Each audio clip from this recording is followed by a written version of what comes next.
Stock ધ્યાનમાં આવી રહ્યું છે અત્યારે ઓલ ટાઈમ હાઈના લેવલ્સ M&M ફાઇનાન્શિયલમાં આજે બનતા દેખાયા. મજબૂતી સાથે જે M&M ફાઇનાન્શિયલમાં આપણને એક કારોબાર થતો બતાવી રહ્યો છે. અત્યારે જોઈ રહ્યા છે લેવલ્સ ઓલ ટાઈમ હાઈથી થોડા નીચે છે, પરંતુ ચાર્ટ સેટઅપ કઈ રીતે જોઈ રહ્યા છો સ્ટોકનું રુચિત? ચાર્ટ સેટઅપ જાની પોઝિટિવ છે. રિસન્ટલી જે કન્સોલિડેશન બ્રેકઆઉટ સ્ટોકે 330ના લેવલ જે સરપાસ થયા હતા ત્યારે આવ્યું છે, અને એની બાદ તમે જોશો તો સારા વોલ્યુમ સાથે અપમૂવ કન્ટિન્યુ છે. ઇનફેક્ટ ફક્ત M&M ફાઇનાન્સીસ નહીં, તમે NBFC financial services as a space જોશો તો L&T ફાઇનાન્સ છે, AB કેપિટલ છે, શ્રીરામ ફાઇનાન્સ છે, M&M ફાઇનાન્સ છે. આ બધા સ્ટોક્સમાં જ્યારે માર્કેટ પણ થોડુંક નાના મોટા કરેક્શન બતાડી રહ્યા છે તો કોઈ સેલિંગ પ્રેશર નથી અને એક આઉટ પરફોર્મન્સ છે. સો ઓવરઓલ ટ્રેન્ડ સારું છે. પોઝિશન જોઈએ તો હોલ્ડ કરી શકાય છે. કોઈ પણ અગર ડિપ આવે તો ડિપમાં ફ્રેશ બાઇંગ કરી શકાય છે. પણ કરી શકો છો બાય ઓન ડિપ્સનો એક વ્યૂ M&M ફાઇનાન્શિયલ પર બનતું જોઈ રહ્યા છે. સોમિલ, M&M ટોપ ગેનર છે અત્યારે. નિફ્ટીનું આ કાઉન્ટર 1.5% મજબૂતી M&Mનો સ્ટોક આપણને બતાવી રહ્યો છે. ખરીદારી સાથે જે કામકાજ થઈ રહ્યું છે, પરંતુ ચાર્ટ પર સ્ટોકને કઈ રીતે જોઈ રહ્યા છો? ત્યાંની હમણાં M&M જ જોઈ રહ્યો હતો એકચ્યુઅલી ચાર્ટ પર.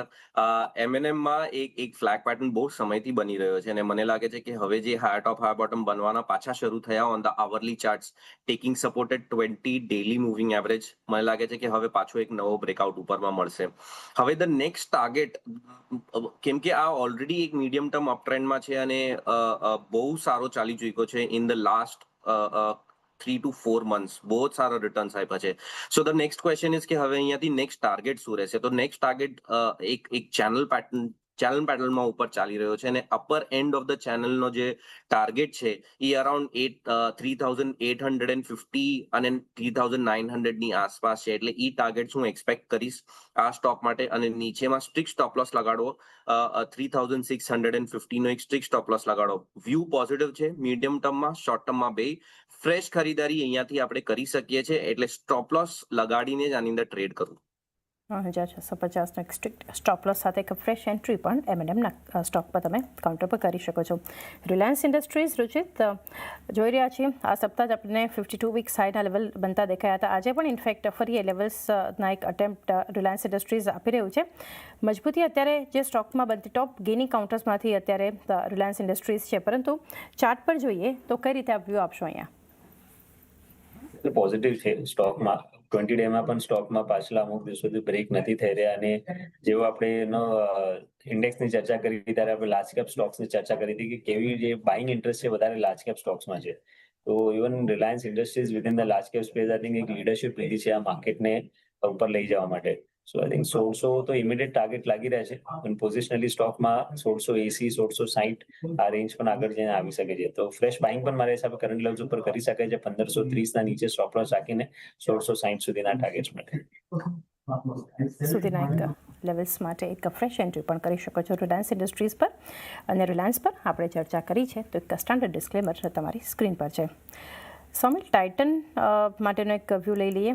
મજબૂતી અત્યારે આ સ્ટોક પણ બતાવી રહ્યો છે, અને 3,920 આસપાસના એક લેવલ્સ છે. ખરીદારી છે, પરંતુ ચાર્ટ સેટઅપ કેવું છે ટાઇટનનું? ટાઇટનમાં હવે અહીંયાથી મને લાગે છે કે થોડું કન્સોલિડેશન થઈ રહ્યું છે. અરાઉન્ડ 3,800 ની આસપાસનો લોઅર એન્ડ છે, અને અપર એન્ડ અરાઉન્ડ 3,950ની આસપાસનો અપર એન્ડ છે. હવે આ જે આખું કન્સોલિડેશન થઈ રહ્યું છે, મને લાગે છે કે થોડાક ટાઈમ માટે આ in the very short term થોડું કન્સોલિડેટ થઈ શકે છે.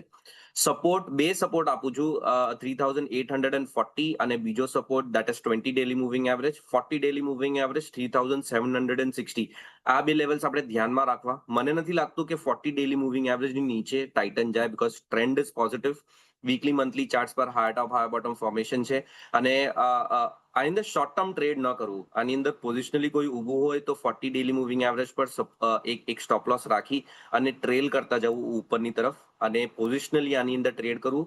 થોડુંક સ્લો મૂવમેન્ટ છે in the very recent in the very short term, પણ મને લાગે છે આ ટ્રેન્ડ ઉપરમાં કન્ટિન્યુ રહેશે.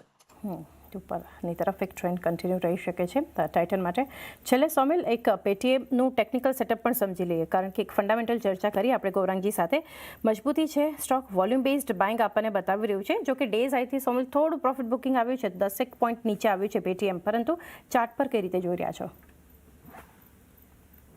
પેટીએમ, નાયકા, ઇટર્નલ આ બધા જે ન્યૂ એજ સ્ટોક્સ છે એ મને લાગે છે કે બહુ જ સારા કરી રહ્યા છે અને Paytm would be one of my favourite.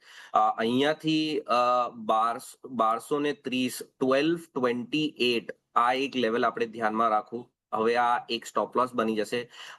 અગર આ નીચેમાં તૂટે છે ત્યારે એક રિવર્સલ યા પાછું એકવાર રિવિઝિટ કરું. બાકી આની અંદર મને લાગે છે કે આ નવી રેલી પાછી શરૂ થઈ છે અને ઉપરમાં 1400-1450 ના આપણને મીડિયમ ટર્મમાં ભાવ જોવા મળશે. ઇન ધ શોર્ટ ટર્મ તમે જેમ કીધું એક નાની એવી ઘટાડો આવ્યો છે. મને લાગે છે that will be a buying opportunity. Strict stop loss રાખી અને આની અંદર પોઝિશનલી ઉપરમાં ટ્રેડ કરતા જવું. સ્ટોપ લોસ સાથે એક ધ્યાનમાં રાખી શકો છો કે વ્યૂ પેટીએમ પર બનતો જોઈ રહ્યા છે. 100 મિલે સાથે રજા લેવા